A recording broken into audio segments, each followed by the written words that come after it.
আমি সবার কথা বলতে পারবো না, কিন্তু আমার নিজের বৃষ্টি স্নাত কোনো এক সুন্দর সকালে চায়ের কাপে চুমুক দিতে দিতে, ট্রেনের জানলায় বৃষ্টির ফোঁটা দেখতে দেখতে, হাসি আড্ডা মস্তি আর আনন্দে কোনো এক দূরের সফরে গা ভাসাতে ইচ্ছে করে। কিন্তু একটাই প্রবলেম, বাড়ি ঢুকতে যে আর মন চায় না। Welcome to valley of flowers.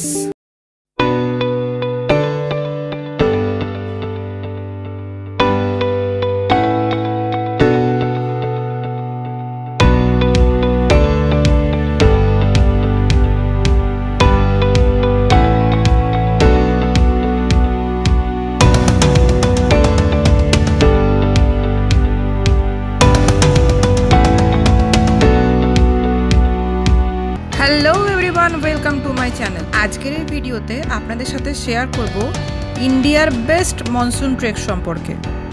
হ্যাঁ, আপনারা তো থাম্বনেল দেখেই বুঝতে পেরেছেন যে আমি সেই সুপরিচিত ভ্যালি অফ ফ্লাওয়ার্স ট্রেকের কথাই বলছি, যেটা উত্তরাখণ্ডের চামোলি ডিস্ট্রিক্টে অবস্থিত। এই ট্রেক জুন থেকে অক্টোবর পর্যন্তই করার সুযোগ থাকে, কারণ এই মনসুন সিজনেই এই ভ্যালিতে সর্বাধিক মাত্রায় ফুল ফোটে আর পারিপার্শ্বিক পরিবেশও সবুজের চাদরে মোড়া থাকে।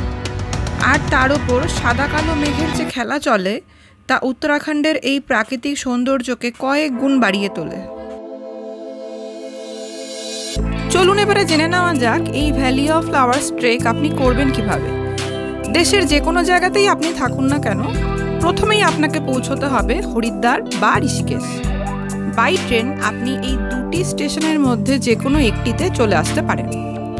আর আপনার যদি ডিরেক্ট হরিদ্বার বা ঋষিকেশে পৌঁছতে অসুবিধা হয় বা কোনো কারণে ট্রেনের রিজার্ভেশন না হয়, তাহলে সেক্ষেত্রে আপনি প্রথমে দিল্লি চলে আসুন এবং সেখান থেকে হরিদ্বার বা ঋষিকেশের ট্রেন পেয়ে যাবেন। এছাড়া যদি আপনি ফ্লাইটে আসতে চান, তাহলে আপনাকে নিয়ারেস্ট দেরাদুনের জলিগ্রান্ট এয়ারপোর্টে আসতে হবে, যেটা হরিদ্বার থেকে 40 কিলোমিটার দূরে। এয়ারপোর্টে নেমে আপনাকে গাড়ি ধরে হরিদ্বার বা ঋষিকেশে পৌঁছতে হবে। এবারে যখন আপনি হরিদ্বার বা ঋষিকেশে পৌঁছে গেছেন, তখন আসুন জেনে নেওয়া যাক আপনি এখান থেকে কোথায় যাবেন আর কিভাবে যাবেন। হরিদ্বার বা ঋষিকেশ থেকে প্রথমেই আপনাকে যেতে হবে গোবিন্দঘাট। গোবিন্দঘাটের দূরত্ব হরিদ্বার থেকে 290 কিলোমিটার আর ঋষিকেশ থেকে 250 কিলোমিটার। আর যদি আপনার বাজেট কম হয়, তাহলে আপনার কাছে বেস্ট অপশন হলো বাস। হরিদ্বার বা ঋষিকেশ থেকে একদম ভোরের বাস ধরার চেষ্টা করবেন। আপনি হরিদ্বার বা ঋষিকেশ থেকে ডিরেক্ট গোবিন্দঘাট যেতে পারেন বা যোশীমঠে ব্রেক করেও যেতে পারেন। হরিদ্বার থেকে গোবিন্দঘাট পর্যন্ত ভাড়া পড়বে 620 টাকা আর যোশীমঠ পর্যন্ত ভাড়া পড়বে 580 টাকা। আপনি পরের দিন যোশীমঠ থেকে শেয়ার গাড়ি করে গোবিন্দঘাট চলে যেতে পারেন।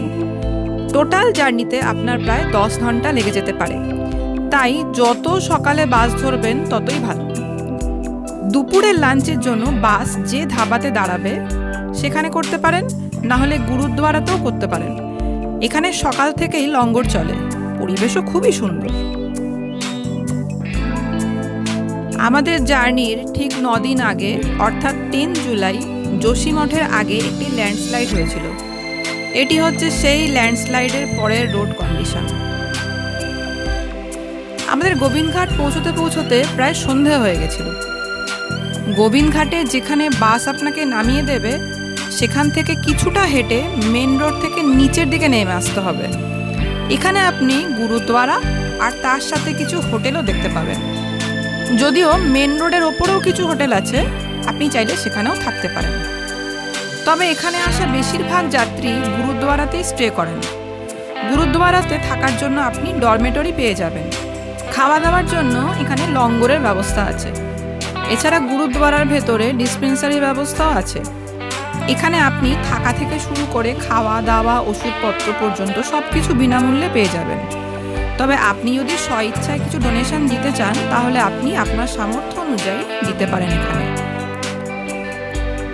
ভ্যালি অফ ফ্লাওয়ার্স ট্রেকের জন্য আপনাকে প্রথম দিন পুলনা ভিলেজ থেকে ঘাঙাড়িয়া পর্যন্ত ট্রেক করে পৌঁছতে হবে। তাই এই পুলনা ভিলেজে পৌঁছতে গেলে আপনাকে এই গোবিন্দঘাট থেকেই শেয়ার গাড়ি করে যেতে হবে। তাই যত সকাল সকাল গোবিন্দঘাট থেকে বেরোতে পারবেন ততই সুবিধা। তার কারণ গোবিন্দঘাট থেকে বেরোনোর পর ব্রিজ ক্রস করার আগে আপনাকে গাড়ির এন্ট্রি এবং ইনফরমেশন দিতে হয় এখানকার চেক পয়েন্টে। এই এন্ট্রি পয়েন্টে প্রচুর গাড়ির লাইন পড়ে। এই গোবিন্দঘাটে গুরুদ্বারার বাইরেই আপনি পুলনা যাওয়ার জন্য শেয়ারিং কার পেয়ে যাবেন, যার ভাড়া পার পার্সন 50 টাকা। এই গোবিন্দঘাট লক্ষ্মণগঙ্গা আর অলকানন্দার সঙ্গমস্থল। এখন পুলনা ভিলেজে পৌঁছানোর পর আপনার প্রথম কাজ হলো রেজিস্ট্রেশন করা। সেক্ষেত্রে আপনার আধার কার্ড দেখে তারপর রেজিস্ট্রেশন করা হয়। প্রসঙ্গত বলে রাখি, এখান থেকেই আপনি পোর্টার এবং মিউয়েল পেয়ে যাবেন। আমাদের মিউয়েল চার্জ পড়েছিল 1900 টাকা 6টা ব্যাগের জন্য। এছাড়া আপনারা যদি পোর্টার নেন ব্যাগের জন্য, সেক্ষেত্রে একটি পোর্টার 1300 টাকা নেবে এবং 20 থেকে 25 কেজি পর্যন্ত ওয়েট ক্যারি করবে। এছাড়া কারোর যদি শারীরিক সমস্যার জন্য হাঁটতে অসুবিধা হয় তাহলে সেক্ষেত্রেও আপনি পোর্টার নিতে পারেন। চার্জেস 3000 থেকে 4000 টাকা। এই রেটটা ম্যান টু ম্যান ভ্যারি করে। গোবিন্দঘাট থেকে ঘাঙাড়িয়া পর্যন্ত হেলিকপ্টার সার্ভিসও আপনি পেয়ে যাবেন যদি আপনার বাজেট বেশি থাকে। টোটাল রাউন্ড ট্রিপের ভাড়া ওই 5 থেকে 6000 টাকা। তবে এবারে হেমকুণ্ডে গিয়ে আমরা জানতে পারলাম যে হেমকুণ্ডে একটি হেলিপ্যাড গ্রাউন্ডের কাজ শুরু হয়ে গেছে, তাই পরবর্তীকালে যাত্রীরা হেমকুণ্ড পর্যন্ত হেলিকপ্টার সার্ভিস পেয়ে যাবেন।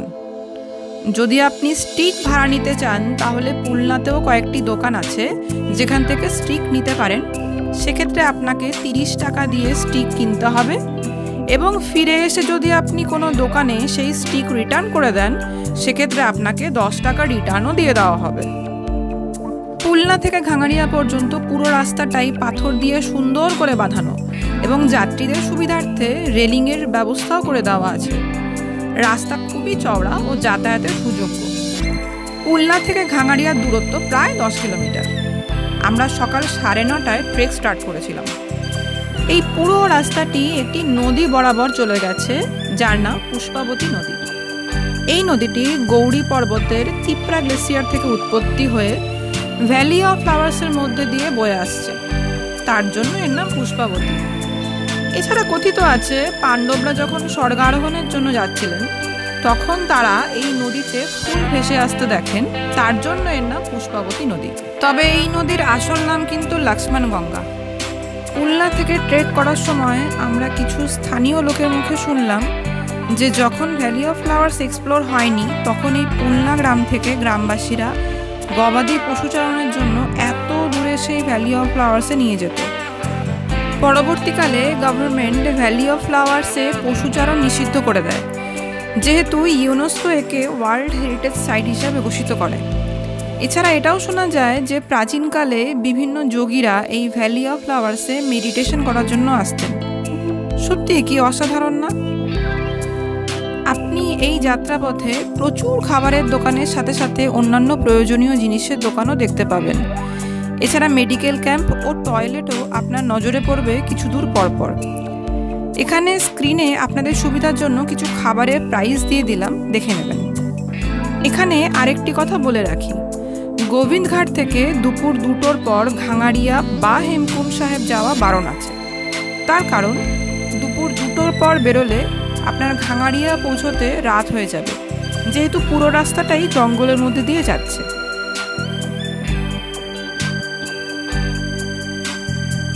এটা হচ্ছে একটা ঝর্ণা। 1 সপ্তাহ আগে এখানে একটা বড়সড় ল্যান্ডস্লাইড হয়েছিল। ঘাঙাড়িয়াতে পৌঁছে আপনি প্রচুর প্রাইভেট হোটেল পেয়ে যাবেন। এছাড়া আপনি গুরুদ্বারাতেও স্টে করতে পারেন। আরেকটি কথা বলি, এখানে পৌঁছানোর পর আপনি অয়েল ম্যাসাজ করার সার্ভিস পেয়ে যাবেন। আপনাকে তার জন্য কাউকে খুঁজতে হবে না, এরা মন্দিরের পান্ডাদের মতো নিজেরাই আপনাদের ধারে কাছে উপস্থিত হয়ে যাবে। ফুট ম্যাসাজের রেট 100 টাকা। পরের দিন সকালে ব্রেকফাস্ট সেরে বেরিয়ে পড়ুন ভ্যালি অফ ফ্লাওয়ার্সের উদ্দেশ্যে। সঙ্গে রাখুন দুপুরের লাঞ্চ আর তার সাথে জল ও কিছু স্ন্যাক্সের আইটেম, কারণ আজকের এই পুরো রুটে আপনি কোথাও কোনো খাবারের দোকান পাবেন না। আর হ্যাঁ, মনে করে সব প্লাস্টিক ও অন্যান্য ওয়েস্টেজ সঙ্গে ক্যারি করে নিয়ে এসে ঘাঙাড়িয়াতেই ফেলবেন। ঘাঙাড়িয়া থেকে ভ্যালি অফ ফ্লাওয়ার্সের ট্রেক ওই 4 কিলোমিটারের মতো। আপনি ঘাঙাড়িয়া থেকে বেরিয়ে 300 থেকে 400 মিটার হাঁটার পর ভ্যালি অফ ফ্লাওয়ার্সের এন্ট্রি গেট দেখতে পাবেন। এখানে এসে আপনাকে শুধুমাত্র এন্ট্রি টিকিট নিতে হবে। এন্ট্রি করার সময় আপনার নাম লেখাতে হবে। টিকিটের প্রাইস ইন্ডিয়ানদের ক্ষেত্রে 200 টাকা ও ফরেনারদের ক্ষেত্রে 800 টাকা। টিকিট কাউন্টারে ঢোকার আগেই আপনি ভ্যালি অফ ফ্লাওয়ার্সে এন্ট্রি ও ক্লোজিং টাইম দেখতে পাবেন, সকাল 7টা থেকে দুপুর 12টা। তবে তার মানে এই না যে দুপুর 12টার পর ভ্যালি বন্ধ হয়ে যায়। আসলে সকাল 7টা থেকে দুপুর 12টা পর্যন্ত যে টাইমটা দেওয়া আছে সেটা শুধু এন্ট্রি করার টাইম। তাই দুপুর 12টার কিছু আগে যদি আপনি এন্ট্রি করেন সেক্ষেত্রে ভ্যালিতে পৌঁছতে প্রায় 3 ঘন্টা টাইম লাগবে। এরপর আপনি ভ্যালি এক্সপ্লোর করবেন, ফটোগ্রাফি ভিডিওগ্রাফি করবেন, লাঞ্চ করবেন, এতে প্রায় আরও 2 ঘন্টা কেটে যাবে। তারপর আপনাকে আবার 2 ঘন্টা ট্রেক করে নিচে নামতে হবে। সুতরাং এত কিছু করে গেটে পৌঁছতে সন্ধে হয়ে যাবে। আপনার এটা জেনে রাখা উচিত যে এন্ট্রি গেটে এসে আপনাকে আবার রিপোর্টিং করতে হয় যে আপনি ভ্যালি থেকে বেরিয়েছেন, আর সেই রিপোর্টিং টাইম বলা থাকে বিকাল 5টা। সুতরাং বুঝতেই পাচ্ছেন যত তাড়াতাড়ি আপনি ভ্যালিতে পৌঁছতে পারবেন তত তাড়াতাড়ি আপনি ফিরে আসতে পারবেন এবং ওয়েদারও সকাল সকাল ভালো পাবেন। এটা হচ্ছে সেই প্রাচীন ভোজপত্রের গাছ। ভ্যালি অফ ফ্লাওয়ার্স থেকে ফেরার সময় আপনারা এখান থেকে পোর্টার নিয়ে নিচে নামতে পারেন। এটা হচ্ছে পধম চাল, এই গাছটার নাম হচ্ছে পধম চাল, যেটা এখানে লোকাল মানে এখানেই পাওয়া যায় আর কি। এই যে দাদারা আছেন ওনারাই বললেন। आदमी होता है ना जो बुड्ढे सबसे ऊपर बैठने के लिए उठने के लिए इसका लागी बहुत अच्छा दवाई होता है, आयुर्वेदिक दवाई। আর এটার টেস্টটা মানে জাস্ট কি বলবো অসাধারণ, মানে একটা খুব সুন্দর স্মেল আছে, ঠিক আছে। আর মানে অনেকটা হচ্ছে ওই নুন কি বলবো লেবুর জলের মতো খেতে, টক টক একটু মিষ্টি, একটা সুন্দর গন্ধ, পুরো মানে পুরো লেবুর জল খাচ্ছি এরকম একটা ফিল হচ্ছে।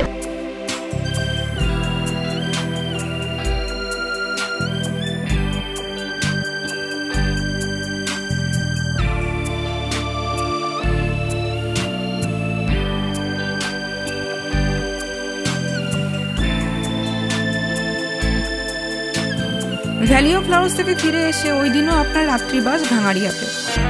পরের দিন আপনি চাইলে হেমকুণ্ড সাহেব যেতে পারেন, নাহলে গোবিন্দঘাটে চলে আসতে পারেন। আমরা পরের দিন হেমকুণ্ড গেছিলাম। হেমকুণ্ড সাহেবে ওয়ার্ল্ডের হাইয়েস্ট গুরুদ্বারা অবস্থিত, তাই এত কাছে এসে ফিরে না গিয়ে আপনার উচিত হবে একবার এখানে এসে দর্শন করে যাওয়া। আজকে আমাদের যাত্রা হেমকুণ্ড সাহেবের পথে। এই প্রসঙ্গে বলি, যেহেতু আমি আর আমার হাজব্যান্ড আমাদের 2 বছরের মেয়েকে নিয়ে এসেছিলাম, তাই গতকালই আমাদের অনেকে বলেছিলেন যে এত ছোট বাচ্চাকে নিয়ে গিয়ে গুরুদ্বারাতে যেন বেশিক্ষণ স্টে না করি। তাই আমরা অনেকটা সময় নিয়েছিলাম উঠতে, যাতে হাইট গেইনটা ধীরে ধীরে হয় এবং কোনো রকম প্রবলেম বুঝলে যাতে আমরা তাড়াতাড়ি নেমে আসতে পারি। তাই আজকে আমি বেশি ভিডিও করতে পারিনি। হেমকুণ্ড সাহেব ইজ ডিভোটেড টু 10th শিখ গুরু গোবিন্দ সিং। এর হাইট প্রায় 15,000 ফুট। এই হেমকুণ্ড সাহেবের রাস্তা ভ্যালি অফ ফ্লাওয়ার্সের রাস্তার থেকেও চড়াই। গুরুদ্বারা পৌঁছেই আপনি একটি গ্লেশিয়ার লেক দেখতে পাবেন, যেটা 7টা মাউন্টেন দ্বারা পরিবেষ্টিত। অনেকেই এর জলে এসে স্নান করেন।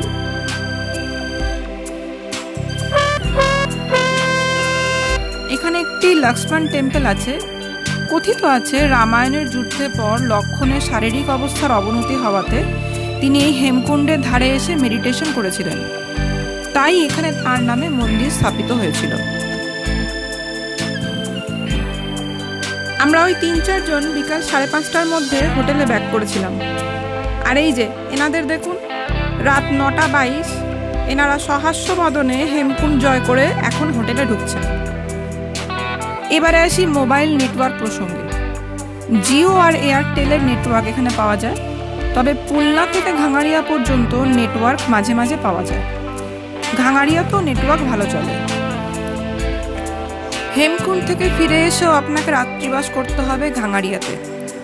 পরের দিন সকালে আপনাকে ট্রেক ডাউন করে পুলনা যেতে হবে। প্রায় 4 থেকে 5 ঘন্টা লাগবে পুলনা পৌঁছতে, এবং সেখান থেকে আবার শেয়ার কার করে গোবিন্দঘাট। আপনি চাইলে ওই দিন গোবিন্দঘাট না থেকে হরিদ্বার বা ঋষিকেশও চলে আসতে পারেন। সেক্ষেত্রে আপনাকে সকাল সকাল বেরিয়ে 10টার মধ্যে গোবিন্দঘাট পৌঁছে যেতে হবে, কারণ সকাল 10টার পর গাড়ির পরিমাণ কমে যায়। আমরা ওই দিন গোবিন্দঘাটে পৌঁছে দুপুরের লাঞ্চ সেরে একটি গাড়ি বুক করে চলে গিয়েছিলাম মানাগ্রাম ও বদ্রীনাথের উদ্দেশ্যে। সব শেষে আসি বাজেট প্রসঙ্গে। এখানে স্ক্রিনে আমি কিছু বাজেট ডিটেলস দিয়ে দিলাম, আপনারা স্ক্রিনশট নিয়ে রাখতে পারেন। আশা করছি ভিডিওটিতে আপনাদের যথেষ্ট ইনফরমেশন দিতে পেরেছি। এছাড়াও যদি আপনাদের কোনো কোশ্চেন থাকে তাহলে কমেন্ট করতে পারেন। আর ভিডিওটি ভালো লাগলে লাইক আর সাবস্ক্রাইব করে দেবেন। তাহলে দেখা হচ্ছে নেক্সট ভিডিওতে।